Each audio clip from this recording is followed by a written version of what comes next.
সমন্বয়ক থেকে উপদেষ্টা হয়ে নাহিদ ইসলামের ভাব তো একদম বেড়েই গিয়েছে। এখন গাড়ি ছাড়া চলাফেরাই করতে পারে না। আগেই দেশটা ভালো ছিল, স্বাধীনতার নামে এখন একটা রাতও শান্তিতে ঘুমাতে পারি না। এদেরকে সমন্বয়ক থেকে হুট করে উপদেষ্টা বানানো উচিত হয়নি। ক্ষমতা পেয়ে না জানি কী করে বসে। আসসালামু আলাইকুম, ওয়েলকাম টু আফরোজস ওয়ার্ল্ড।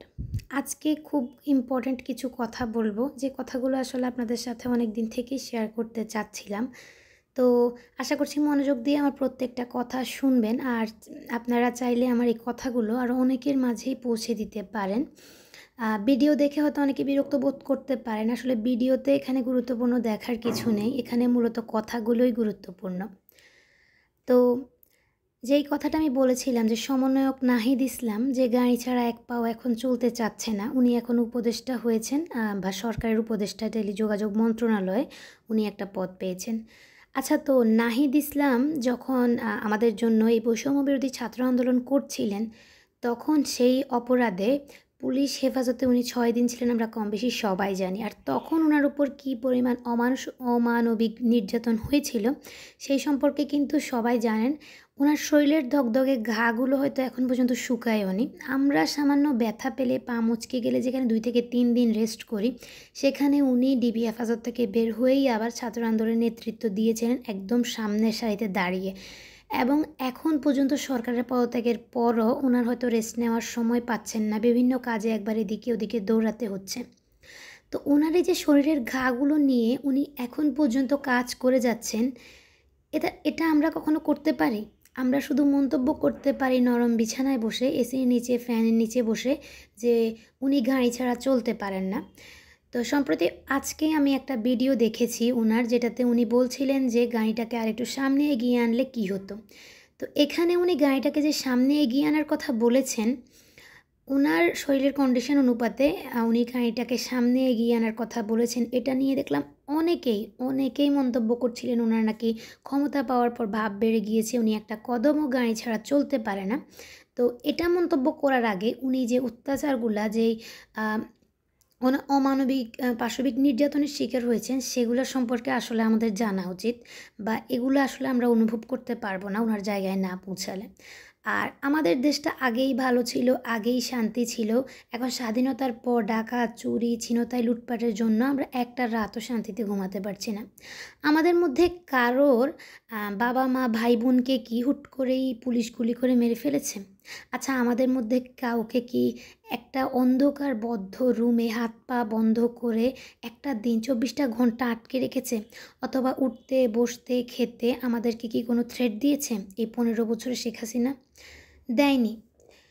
কিন্তু এরকম অনেক পরিবার আছে, এরকম অনেক পরিবার পাওয়া যাবে যারা কিনা আগে বিএনপি করতো, অথবা যারা কিনা বিভিন্ন দল করতো, অথবা কোনো দল না করায় শুধুমাত্র সন্দেহর বশবর্তী হয়ে তাদেরকে বছরের পর বছর একটা অন্ধকার কারাগারে, একটা ছোট্ট সিন্দুকের মতো একটা জায়গায় বন্দি করে রাখা হয়েছে। আমরা ভুলে গেছি পিলখানা হত্যার ঘটনা, একসাথে 57 জন অফিসারকে যে মারা হয়েছে? নাকি আমরা ভুলে গেছি 2013 সালের শাপলা চত্বরে যে অমানবিক নিষ্ঠুর নির্যাতন এবং গণহত্যা চালানো হয়েছিল হেফাজতে ইসলাম হুজুরদের উপরে? তাদের কী অপরাধ ছিল? তারা শুধু নাস্তিক মুরতাদ, যারা কিনা আল্লাহ এবং নবী রাসূলুল্লাহ সাল্লাল্লাহু আলাইহি ওয়াসাল্লামের অপমান করেছিলেন, তাদের বিরুদ্ধে কথা বলেছিল। এটাই তাদের অন্যায়? তারা দাবি করেছিল যে এই নাস্তিক মুরতাদেরকে শাস্তি দিতে হবে। সরকার তাদের নাস্তিক মুরতাদদেরকে শাস্তি না দিয়ে উল্টা কতজন জানি হুজুরকে হত্যা করেছেন, সেটার আসলে কোনো হিসাব নেই। এবং ইউটিউবে সার্চ করলে এখনও আপনারা কিন্তু সঠিক খবর দেখতে পারবেন না। অনেক সার্চ করার পর হয়তো কিছু ইংলিশ টিভি গুলোতে বা চ্যানেলগুলোতে আপনারা হয়তো এই অরিজিনাল খবরটা পাবেন, কিন্তু আমাদের বাংলাদেশি একটা টিভি চ্যানেলেও এই খবর আপনারা পাবেন না। এমনকি দিগন্ত ইসলামিক টিভি বন্ধ করা হয়েছিল এই হেফাজতে ইসলামের অরিজিনাল খবরগুলো প্রচার করার কারণে। তারপর আমরা ভুলে গেছি মেজর সিনহা হত্যার ঘটনা। মেজর সিনহা একজন সৎ, নিষ্ঠাবান, সাহসী সেনা অফিসার ছিলেন, যাকে কিনা চেকপোস্টে হত্যা করা হয়েছিল। সেই হত্যার বিচার হয়েছে কিনা এই পর্যন্ত জানি না আমরা। তনু হত্যার বিচারও হয়েছে কিনা আমি সেটাও জানি না। তনুকে সেনাবাহিনী ক্যাম্পে নিয়ে ধর্ষণ করে মেরে ফেলা হয়েছিল, সেই বিচারটাও কিন্তু পেয়েছে কিনা তনুর পরিবার সে সম্পর্কেও আমার কোনো ধারণা নেই। আর সব কিছু বাদ দিলে শুধুমাত্র গত 15ই জুলাই থেকে 5ই আগস্ট পর্যন্ত সরকার যে অমানবিক পাশবিক নির্যাতন ছাত্রদের উপরে করেছে, কোনো হুজুর নয়, কেউ নয়, আমাদের সাধারণ মেধাবী শিক্ষার্থীদের উপর করেছে। কম করে হলেও 1,500 মানুষ মারা গিয়েছে, ছোট শিশু নিষ্পাপ বাচ্চা পর্যন্ত বাদ যায়নি এই মৃত্যু থেকে, এই গুলি থেকে। আমরা সেসব ভুলে গিয়ে কত সুন্দর করে স্বার্থপরের মতন বলি যে আগেই ভালো ছিল, আগেই আমরা শান্তিতে ছিলাম।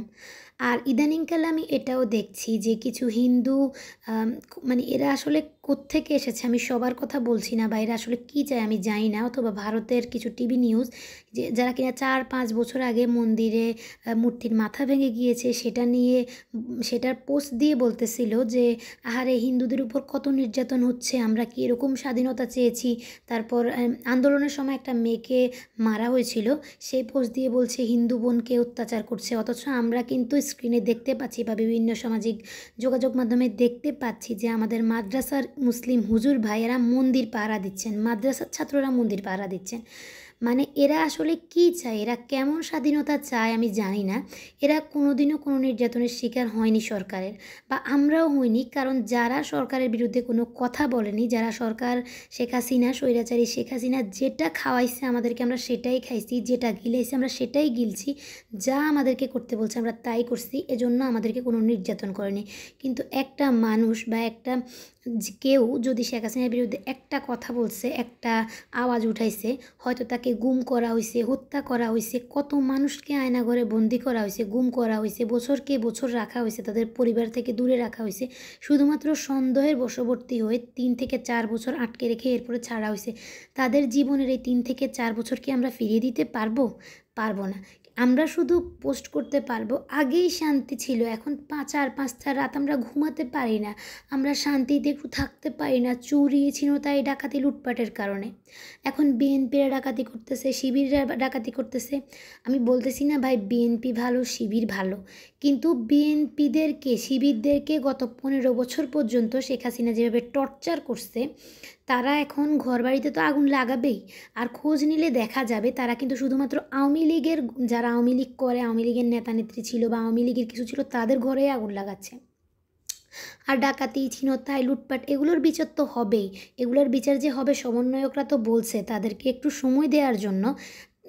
সরকার পদত্যাগ করছে সম্ভবত সোমবারে 5ই আগস্ট, আর আজকে হচ্ছে 10ই আগস্ট, 6 দিনও যায়নি, মানে একটা সপ্তাহ 15টা দিনও যায়নি। এখনই সব কিছু ঠিক হওয়ার, মানে আমরা এখনই মন্তব্য করতেছি যে তারা ক্ষমতা পেয়ে তাদেরকে খুঁজে পাচ্ছি না, তারা আমাদের খবর নিচ্ছে না। মানে একটা সরকারের পদত্যাগ হলে দেশে তো অরাজকতা সৃষ্টি হবেই, যেখানে পুলিশরা পর্যন্ত রিজাইন দিছে, পুলিশরা চাচ্ছে ওদের দাবি মানে নেওয়ার জন্য। সেই ক্ষেত্রে মানে এই দেশে তো অরাজকতা হবেই। কিন্তু না, আমরা মন্তব্য করছি আগেই ভালো ছিল, আগেই দেশ স্বাধীন ছিল। ভাই আপনারা বা আমরা কোনোদিনও সরকারের কোনো অত্যাচারের শিকার হয়নি, কারণ সরকার আমাদেরকে যে ঘুবে টেকা হয়েছে আমরা সেটাই খাইছি, আমাদেরকে যা করছে আমরা সেটাই মেনে নিছি। তারপরে পণ্য দ্রব্যের জিনিসের দাম বাড়ছে, আমরা কিনে খাইছি, আমাদের সামর্থ্য ছিল, কিন্তু গরিবরা যে ভাতে মরছে, গরিবরা যে কষ্ট করছে সেগুলোর খবর আমরা যারা আমরা আছি তারা তো নিই নাই বা আমরা জানি না। তার কারণে আমরা বলতে পারি যে আগেই ভালো ছিল, আগেই শান্তি ছিল। এখন 2 রাত ডাকাতের ভয় ঘুমাইতে পারি না, একটু পাহারা দেওয়া লাগে দেখি আমরা বলতেই পারি আগেই শান্তি ছিল। আগে তো আওয়ামী লীগের নেতারা মানে এভাবে ডাকাতি করতো না, ঘরে ঘরে যায়, ওরা তো মানুষের মাথার মধ্যে বাড়ি মারি জায়গাতেই মানুষ থেকে সব কিছু উসুল করে নিত। এজন্য আমরা বুঝতে পারি নাই যে আসলে তারা কত ভালো ছিল। তারপরও যদিও আমরা মনে করি তারা আগেই ভালো ছিল, তাহলে জাস্ট এই কথাটা বলি শেষে যে শেখ হাসিনা পদত্যাগ করার আগেও সেনাবাহিনীদেরকে অর্ডার দিছিল যাতে ছাত্রদেরকে গুলি করে মারা হয়, তারপরও সে দেশ ছাড়বে না। সে ইন্ডিয়া থেকে সেনাবাহিনী আনার চেষ্টা পর্যন্ত করছে ছাত্রদের গায়ে গুলি করার জন্য, কিন্তু শেষ পর্যন্ত যখন গণভবন ঘেরাও করা হয়েছে তখন সে বাধ্য হয়ে দেশ ছাড়ছে। তো এই কথাগুলো আপনাদের কাছে কার কাছে কেমন লাগছে আমি জানি না, তবে আমার মনে জমা ছিল তাই আমি বলে দিয়েছি। আর আমার ভিডিও যদি ভালো লাগে আর এই কথাগুলো যদি আপনাদের কাছে মনে হয় যে মানুষের কাছে পৌঁছানো উচিত, তাহলে ভিডিওটা শেয়ার করতে পারেন আর অনেকের কাছে পৌঁছে দিতে পারেন। আজকের জন্য এখানেই বিদায় নিচ্ছি। আল্লাহ হাফেজ।